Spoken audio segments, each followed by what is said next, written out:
নবী বলেন, ওই দিন আমার উম্মতকে এক গিলাস হাউজে কাউসারের পানি পান করায়া দিব, গোটা জিন্দেগিতে আর কোনোদিন পানির পিপাসা লাগবে না। তাহলে বোঝা গেল দুনিয়ার জিন্দেগির শেষ আছে, আখিরাতের শুরু আছে, শেষ নাই। কথা ঠিক কিনা জোরে বলেন। এ হাম সব মুসাফির হ্যায়, কবর আখের ঠিকানা, कोई आगे रवाना है कोई पीछे रवाना। আমরা সবাই দুনিয়ায় মুসাফির, চিরদিন কেউ দুনিয়াতে থাকতে পারবো না। পূর্বের দিকে তাকাইয়া দেখো, তোমার দাদা দুনিয়া ছেড়ে তোমাকে ছেড়ে চলে গেছে। পূর্বের দিকে তুমি তাকাইয়া দেখো, তোমার বাবা দুনিয়াতে নাই।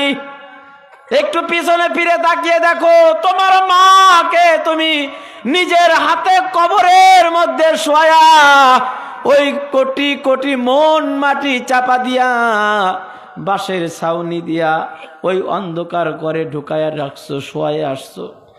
কোনো আলোর ব্যবস্থা করতে পারো নাই, একটা বালিশের ব্যবস্থা করতে পারো নাই, একটা বিছানার ব্যবস্থা করতে পারো নাই, একটা জানালা একটা দরজার ব্যবস্থা করতে পারো নাই, কোনো সাথীর ব্যবস্থা করতে পারো নাই।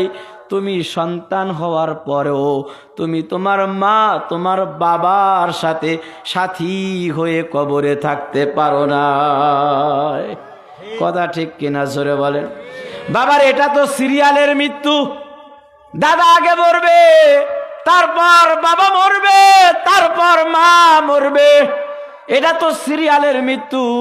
কিন্তু জেনে রাখবেন, দুনিয়ায় আসার ব্যাপারে সিরিয়াল আছে, যাওয়ার ব্যাপারে কিন্তু কোনো সিরিয়াল নাই। কে আছে নাকি? কথা বলেন, আছে নাকি? এমন মানুষ এই বৈঠকেও থাকতে পারেন, বাবা বেঁচে থেকে নিজের সন্তানকে কাঁধে করে কবরে শুয়ায়া রেখে আসছে। কথা ঠিক কিনা? এ ভাইরা আমার, তাহলে বোঝা গেল এই দুনিয়ায় আমরা সবাই মুসাফির। এই দুনিয়া থেকে আমাকে আপনাকে চলে যাওয়াই লাগবে। কথা ঠিক কিনা জোরে বলেন। হে ভাইরা আমার, বাচ্চার দরবারে এক ফকির গিয়া বলতেছে, আমি একটু বাচ্চার সাথে দেখা করতে চাই। দারোয়ান বলতেছে, এখন বাচ্চার সাথে দেখা করা যাবে না। কয় না, আমি দেখা করব। কয় এখন বাচ্চার বিশ্রামের সময়, এখন বাচ্চার সাথে দেখা করা যাবে না। কয় না, আমি দেখা না করে যাব না, আমি দেখা না করে যাব না।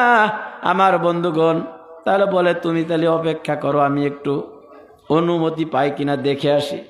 ভিতরে গেছে, ডাক দে বলে, বাচ্চা নামদার, একজন ফকির আসছে আপনার দরগায়, আপনার সাথে দেখা না করে যাবে না। আমি বারবার করে নিষেধ করছি, কিন্তু আমার কথা শোনে না, নাসল বান্দা, আপনার সাথে দেখা না করে সে যাবে না। আমার ভাই বাবাজিরা, এখন বাচ্চা বলে, সে দেখতে কেমন? কয় দেখতে স্বাভাবিক, সরল সোজা, তবে আমার কাছে মনে হয়েছে আল্লাহওয়ালা। এই আল্লাহওয়ালা বলার সাথে সাথে বাচ্চার মনটা নরম হয়ে গেছে। যদি এই আল্লাহওয়ালা ব্যক্তিকে আমি ফিরাইয়া দেই, তাহলে না জানি আমার কোনো বিপদ হয় নাকি। সে মনে কষ্ট পাইলে সেই কষ্টের প্রভাব আমার পড়তে পারে। এখন ডাক দে বলে, দারোয়ান, যাও যাও, অনুমতি দেওয়া হলো, তুমি তাকে ভিতরে নিয়ে আসো। আমার ভাইরা, ভিতরে নেওয়ার পর সালাম বিনিময় হলো। বাচ্চা ডাক দে বলে, বাবাজি, এত জরুরি কি তলব নিয়ে আসছো? আল্লাহু আকবার, আল্লাহু আকবার। তখন ওই ফকির, ওই দরবেশ ডাক দে বলে, ও বাচ্চা নামদার, আপনার এই মুসাফির খানায় আমি 2 দিন থাকার অনুমতি চাই। আপনার এই মুসাফির খানায় আমি 2 দিন থাকার অনুমতি চাই। তখন বাচ্চা একটু রাগান্বিত হয়ে গেছে। বলো কি বাবা, তুমি কি পাগল নাকি? তুমি কি বোঝো না, এটা তো বাদশাহী খানদান খানা, এটা রাজ সিংহাসন, এখানে বাচ্চা থাকার জায়গা, এটা তো মুসাফিরখানা না। কয় ও বাচ্চা, তাহলে মুসাফিরখানা কোনটা?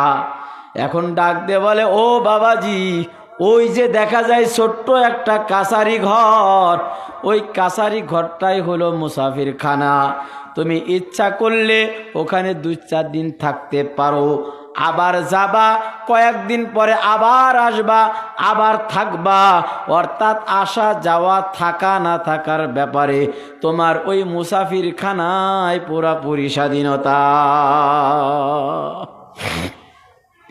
তখন ডাক দিয়ে বলে, ও বাচ্চা, বুঝেছি, ওইটা বুঝি মুসাফিরখানা?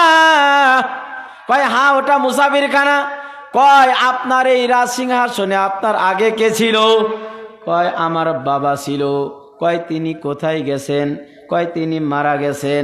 কয় তিনি কবে আসবেন? এখন বাচ্চা বলে, বাবা তুমি আসলেই তো পাগল, আসলে কি